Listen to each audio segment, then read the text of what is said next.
In 1936, something remarkable happened.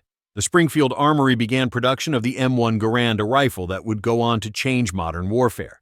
It was designed by John C. Garand, and when it first rolled off the assembly line, it was nothing short of revolutionary. This wasn't just another bolt-action rifle like the rest of the world was using at the time. No, this was the first standard-issue semi-automatic rifle adopted by the United States military. It fired the powerful .30-06 cartridge, and for its time, it was considered fast, accurate, and incredibly reliable. So much so that General Patton famously called it the greatest battle implement ever devised. And he wasn't exaggerating. The M1 Garand saw action in the hands of countless American soldiers through World War II and the Korean War. It was a workhorse, tough, simple, and effective. It helped push through Europe island by island across the Pacific and held the line in bitter winter battles along the Korean peninsula. It saw combat from the beaches of Normandy to the dense jungles of the Philippines and in some of the most intense firefights in places like Okinawa and the Chosin Reservoir. Soldiers relied on it through snow, mud, and sand, often praising it for its durability when other weapons jammed or failed. It wasn't just a rifle, it became a symbol of American resilience. It wasn't just a rifle. For a lot of men, it was a lifeline. But by the time the Vietnam War came around, things had started to change. The M1 Garand was still around, still usable, and still respected, but warfare was evolving fast.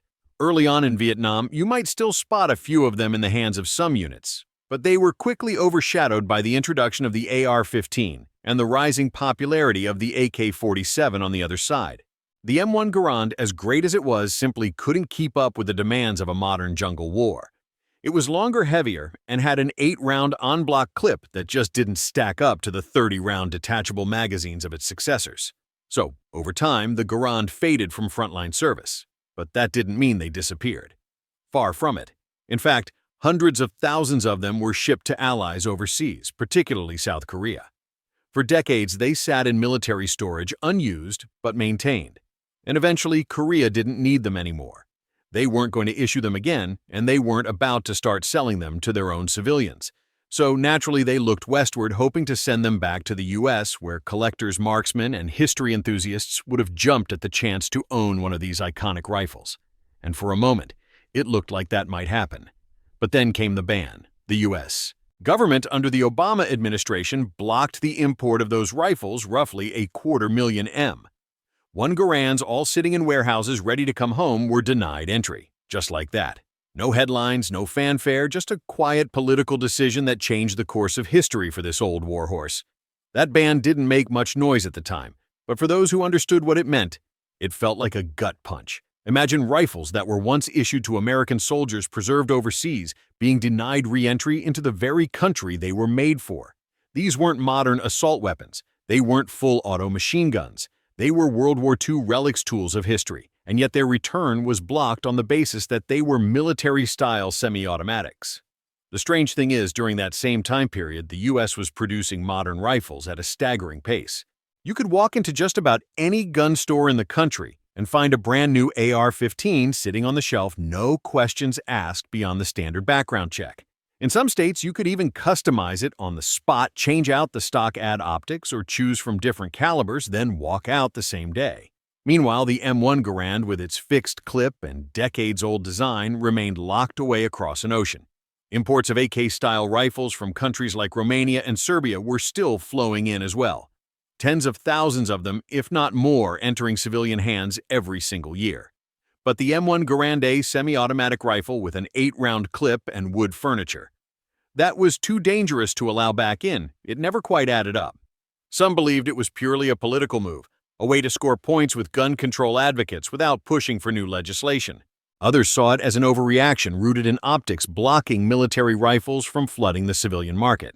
Either way, the end result was the same. Roughly 250,000 historical rifles stayed locked away in warehouses overseas, while their modern counterparts continued to be bought and sold freely on American soil. And that's where the frustration really starts to set in. Because this wasn't just about firearms, it was about access to a piece of history, about the ability for a citizen to own something their grandfather may have carried into battle, about preserving a tangible link to a defining era in world history. Instead, what we got was confusion and inconsistency. On one hand, we celebrate World War II veterans and preserve their stories in museums and documentaries. On the other hand, we deny collectors and enthusiasts the opportunity to legally own one of the key tools that helped shape that legacy, all under the guise of safety or political convenience. Over time, that inconsistency started to eat away at public trust, especially among those who understood firearms, respected their historical context, and believed in responsible ownership. And while the ban remains in place even now, the conversation hasn't gone quiet. If anything, it's only grown louder, because while those surplus Garands remained stuck overseas, Americans began to look for alternatives. And that's where the story takes another turn. So, if those rifles couldn't come home from Korea, how could anyone get their hands on an M1 Garand? Well, there was one way and still is. It's called the Civilian Marksmanship Program, or CMP. This organization goes all the way back to the early 1900s and was originally created to promote marksmanship and firearm safety among civilians.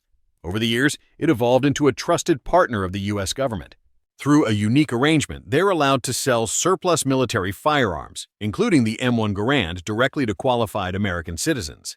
But here's the catch. It's not as simple as walking into a store and buying one. To purchase a Garand through the CMP, you have to jump through a number of hoops. You need to be a U.S. citizen, a member of an affiliated shooting club, and show proof of marksmanship activity or training. There are forms to fill out, documents to submit, and identity to verify. You'll need to provide proof of age and citizenship, submit a notarized eligibility affidavit, and in many cases, send in fingerprints. Some applicants have to wait weeks just for initial approval before the background check even begins. It's a long process that can discourage casual buyers and turn away first-time collectors. And after all that, your rifle doesn't arrive in a box at your door. It gets shipped to a designated gun dealer where you still have to pass a federal background check before it's legally transferred to you. Now, some people will say that's reasonable, and in many ways it is. But when you consider that we're talking about 70 to 80-year-old rifles that fire from a fixed 8-round clip, and then you compare that to the ease of access for many modern firearms, the contrast becomes hard to ignore. But here's where things get interesting. In 2025, the CMP made a big move. After years of working with surplus rifles and dealing with limited supply, they began producing brand new M1 Garands right here in the United States. These aren't replicas or cheap knockoffs. They're newly manufactured rifles built to the same military specifications as the originals, using precision-machined receivers and quality components. To many collectors and history buffs, this was a dream come true.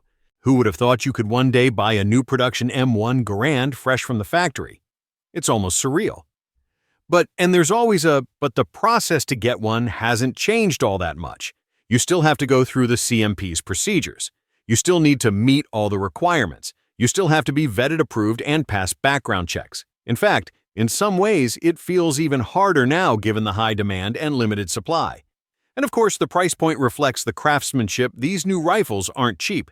Still, for many people, it's worth every bit of the effort. Because owning an M1 Garand isn't just about owning a gun. It's about holding a piece of American heritage in your hands. And whether it's surplus from decades past or fresh off a modern assembly line, it still carries the same spirit.